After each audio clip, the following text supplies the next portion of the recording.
Hey guys, Kalai Brink here, and I want to chat today about maybe you are following a ketogenic lifestyle and you just feel like you've hit a plateau, you've stalled, you can't lose any more weight.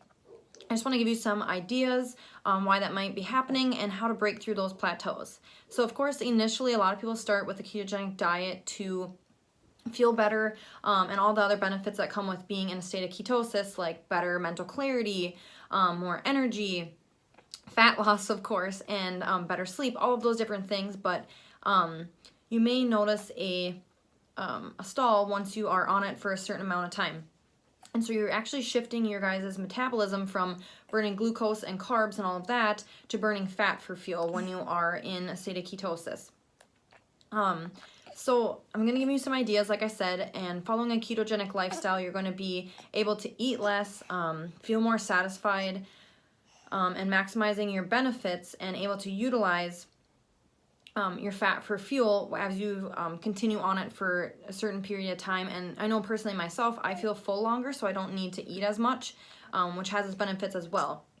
But if you do feel a stall, one things you can do, and maybe you guys are doing this already, but is intermittent fasting.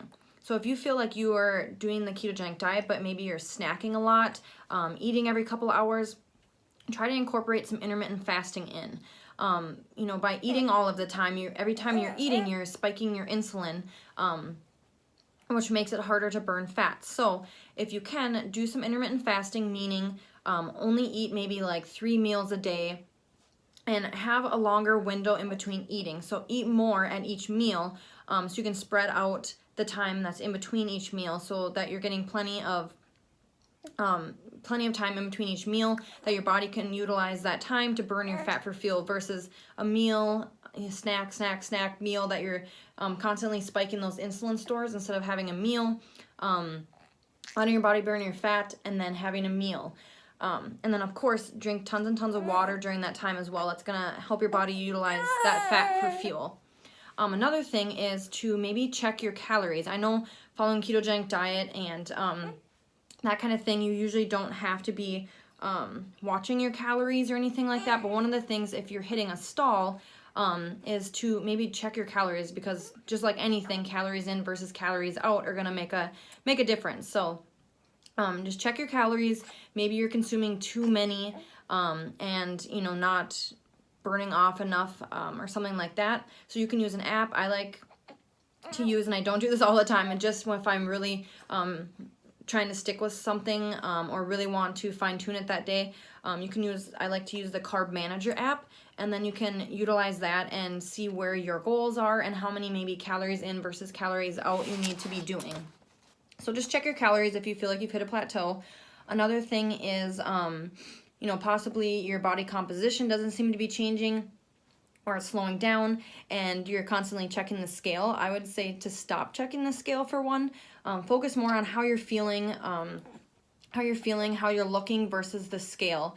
And a lot of people, they might not change at all on the scale, or sometimes they'll even go up, but they're actually burning fat and they're building muscle, which of course is going to affect the scale, so to speak, negatively. When really you are changing your body composition and like losing pant sizes, jean sizes, just not weight on the scale. So throw the scale away if that seems to be something that is affecting that. And of course, feeling like you are snacking all the time, falling off track, just look to some of those different tips: intermittent fasting, looking at your calories, focusing on more body composition versus that scale.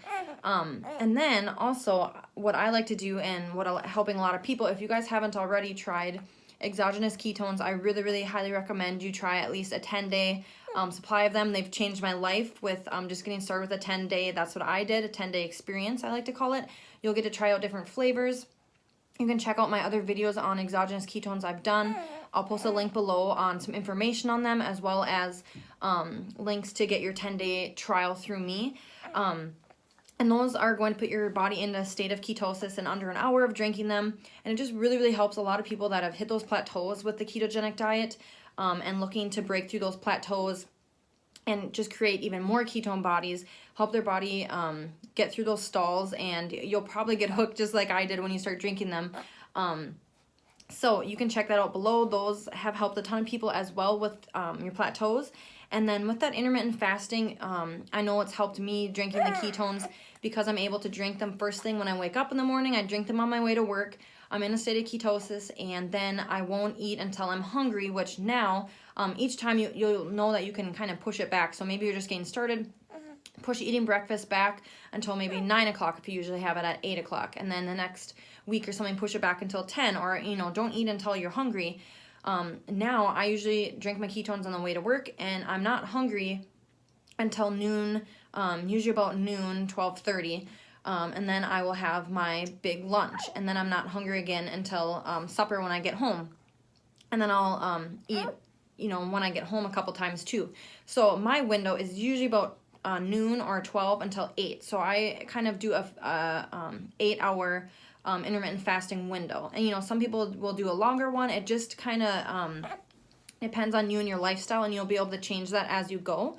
But I also have some guides on intermittent fasting, a bunch of resources in a keto community Facebook group that I have, and I will post a link to that below. So feel free to join that and learn even more. So thanks, guys. Talk